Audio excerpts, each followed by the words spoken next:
Hello friends, আজ আমরা discussion করব joint sentences with noun clause using who যোগ করে কিভাবে দুটি সেন্টেন্সকে জয়েন করব। হু দিয়ে আমরা কিভাবে নাউন ক্লজ গঠন করব দেখে নাও।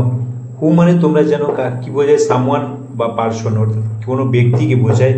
ব্যক্তির ক্ষেত্রে তোমরা জানো যে হু ব্যবহৃত হয়। এখানে এক্সাম্পল দেখো, সামওয়ান ব্রোক দ্য উইন্ডো, কেউ জানালা ভেঙেছিল। ইট ইজ এ মিস্ট্রি, এটা রহস্য।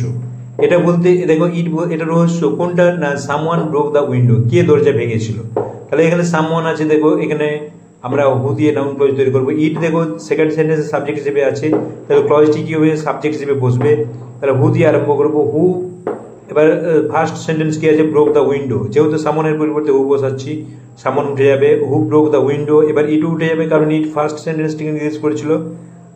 হু ব্রোক দ্য উইন্ডো, এবার ভার্ব কি আছে, ইজ এ মিস্ট্রি। দেখো হু ব্রোক দ্য উইন্ডো এটি নাউন ক্লজ, ইজ ভার্বের সাবজেক্ট হিসেবে বসেছে। আরেকটি এক্সাম্পল দেখো, সামওয়ান মেড দিস কেক, কেউ এই কেকটি তৈরি করেছিল। No one knows the person, কেউ ব্যক্তিটিকে জানেনি। কাকে জানেনি, কে কেকটি তৈরি করেছিল। এখানে দেখো সামওয়ান আছে, এখানে দেখো দ্য পার্সন, কোন ব্যক্তি, যে ব্যক্তি কেকটা তৈরি করেছিল। তাহলে এর পরিবর্তে আমরা নাউন ক্লজ তৈরি করব। নো ওয়ান নোজ, এখানে দেখো ক্লজটি তৈরি করব। এবার হু দিয়ে আরম্ভ করবো ক্লজটি, হু মেড দিস কেক, সামনের পরিবর্তে হু বসাবো, হু মেড দিস কেক। এখানে দেখো হু মেড দিস কেক, এটি নাউন ক্লজ, নো ভার্বের পরে বসেছে অবজেক্ট অফ এ ভার্ব। এটা যেমন কি সাবজেক্ট অফ এ ভার্ব, এটা অবজেক্ট অফ এ ভার্ব। আবার কোশ্চেন নাম্বার 3 দেখো, সামওয়ান ফিনিশড ফার্স্ট, কেউ এটা কি করেছিল, সবার শেষ করেছিল। That person is the winner, সে হয় উইনার। উইনারকে যে সবার প্রথমে শেষ করেছিল। তাহলে এখানে দ্য উইনার ইজ, আমরা কি করব, দ্য উইনার ইজ, তারপর ক্লজটি তৈরি করব হু ফিনিশড ফার্স্ট, কারণ দ্য উইনার সম্পর্কে বর্ণনা করা হচ্ছে। এখানে দেখো ভার্বের পর বসেছে, বি ভার্বের কমপ্লিমেন্ট হিসেবে বসেছে।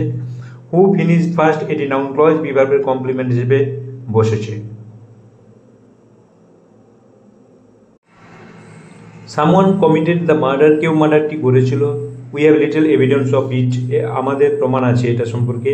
ইট বলতে কোনটা, কে মার্ডার করেছিল। এখানে দেখো we have little evidence of, ইটের পরিবর্তে আমরা ক্লজটি বসাবো অফ, সামনের পরিবর্তে হু বসবে, হু কমিটেড দ্য মার্ডার। এখানে দেখো হু কমিটেড দ্য মার্ডার, এটি অফ প্রিপোজিশনের অবজেক্ট হিসেবে বসেছে প্রিপোজিশনের পর। তাহলে এখানে আমরা কি বলবো, object of a preposition, who committed the murder, এটি একটি